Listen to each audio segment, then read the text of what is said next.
गुजरात राज्य के सौराष्ट्र जिले में वेरावल बंदरगाह प्रभास पाटन क्षेत्र में स्थित श्री सोमनाथ ज्योतिर्लिंग मंदिर, जो कि 12 ज्योतिर्लिंगों में से एक है और जिसे सबसे पहला ज्योतिर्लिंग भी माना गया।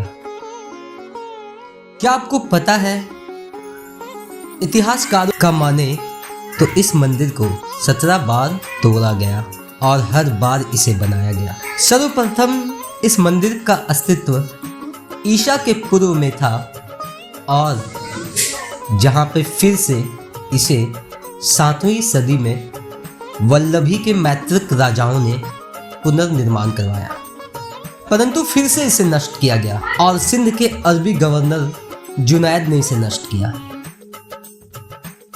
815 ईस्वी में इसका पुनर्निर्माण फिर से गुर्जर प्रतिहार राजा नागभट्ट ने करवाया।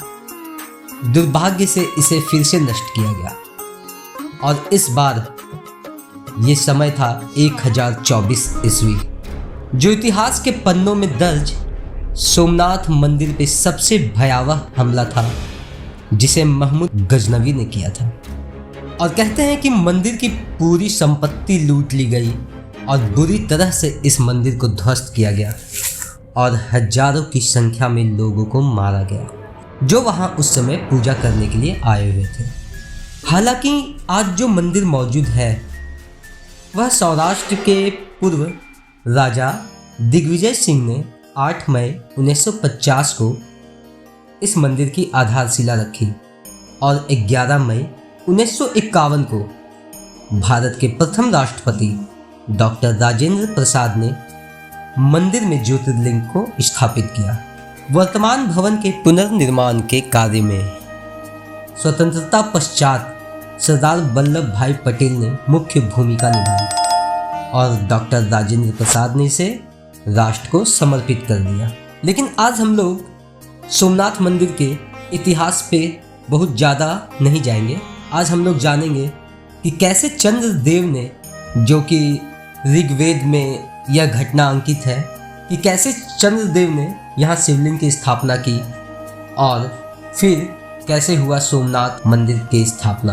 असल में ब्रह्मा जी के मानस पुत्र प्रजापति दक्ष की 27 पुत्रियां थी और इन 27 का विवाह चंद्रदेव से हुआ था। लेकिन चंद्रदेव को उन 27 पुत्रियों में से एक रोहिणी से विशेष प्रेम था और वह बाकी पत्नियों को पत्नी होने का दर्जा नहीं देता था। परंतु इस बात की जानकारी एक दिन प्रजापति दक्ष को हो जाती है और प्रजापति दक्ष, जो विष्णु भगवान का परम भक्तों में से सर्वश्रेष्ठ भक्त था और काफी कुशल और घमंडी भी था, इन्होंने चंद्रदेव को अपनी सभी पत्नियों को पत्नी का दर्जा देने को कहा। लेकिन चंद्रदेव को भी अपने रूप और कांति पे काफी घमंड था।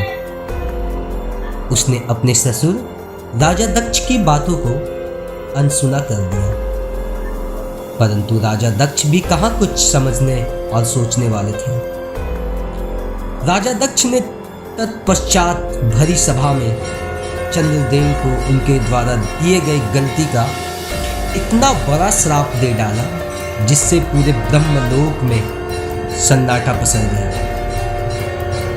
चारों ओर लोग चिंतित हो गए क्योंकि राजा दक्ष ने चंद्रदेव को क्षय होने का और दिन प्रतिदिन उनकी कांति कम होने का श्राप दिया और इस प्रकार कुछ ही दिनों में चंद्रदेव की मृत्यु भी निश्चित हो गई। चारों दिशाओं में एक घनघोर सन्नाटा और मायूसी पसर गया और इस घटना की जानकारी जब देवों के देव महादेव को हुआ तो उन्हें भी प्रलयकारी क्रोध आया।